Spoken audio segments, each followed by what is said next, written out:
ফিরে যাচ্ছি, নিচে নামছি।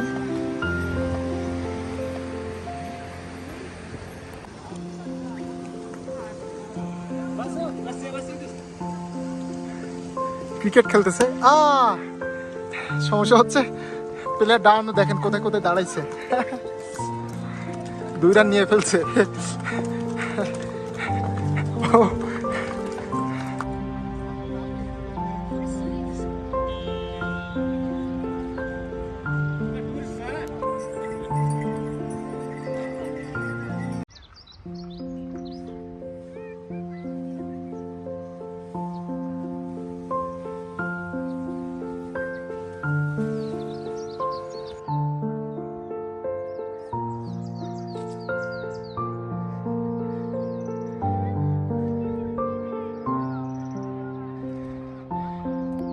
একেবারে উপরে উঠেছি, বৃষ্টি চলে আসছে। এই যে দেখছেন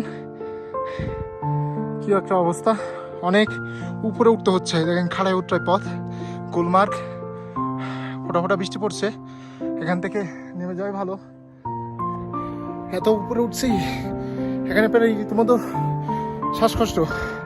শ্বাসকষ্ট বলতে অক্সিজেনের মাত্রা অনেক কম। অনেক উপরে দেখছেন, এটা গুলমার্গ। উপরে কেবল কারের মাধ্যমে যাচ্ছে, বৃষ্টি মধ্যে চলে আসছে। এখানে উঠতে অনেক কষ্ট হয়েছে। এগুলো হচ্ছে ফ্রেশ বরফ, নিচে যেগুলো আছে এগুলো ময়লা, অর্থাৎ এগুলো ফ্রেশ বরফ। আপনি দেখতে পাচ্ছেন একেবারে মেঘের কারণে আরো দেখা যাচ্ছে না।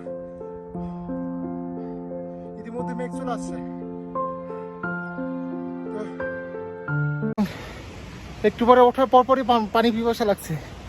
এবং এই পাহাড়ি মানুষদের এই যে উপরে ওঠার কষ্টটা হয়তো মহান আল্লাহ তাআলা অনুভব করেছেন বলেই এই যে পাহাড়ে পাদদেশে যে এরকম ঝর্ণা দিয়েছে, যাতে কেউ ক্লান্তি হলে ওখান থেকে পানি খেতে পারে। প্রচণ্ড হাঁপিয়ে গিয়েছি। এই যে কত উপরে উঠছি, এবং এখানকার মানুষও উঠছে, আরও উপরে উঠতে হবে। অত উঠে বুঝতে পারছি এখানকার মানুষের প্রতিদিনের কষ্টটা কেমন।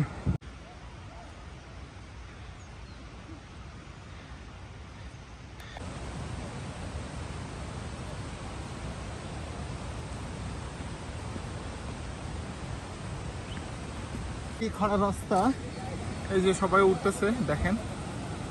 হ্যাঁ, ভ্যালিতে একজন মারা গেছে, ইন্না লিল্লাহি ওয়া ইন্না ইলাইহি রাজিউন। এই ভ্যালির মধ্যে দেখি চা এবং বই পড়া যায় কিনা, চা খাওয়া যায় কিনা, বই পড়া যায় কিনা, কারণ প্রচণ্ড ঠান্ডা। এবং আমি যেহেতু এই একই কাপড় পরি, তাই এখানে একটু বেশি ঠান্ডাই লাগতেছে, বাতাস প্রচণ্ড। আমি যদি আপনাদেরকে একটু দেখাই, আপনারা দেখলে বুঝতে পারবেন কত সুন্দর মেঘ। দেখুন, আলহামদুলিল্লাহ, যে কোনো সময় বৃষ্টি আসতে পারে, মানে বলা যাবে না।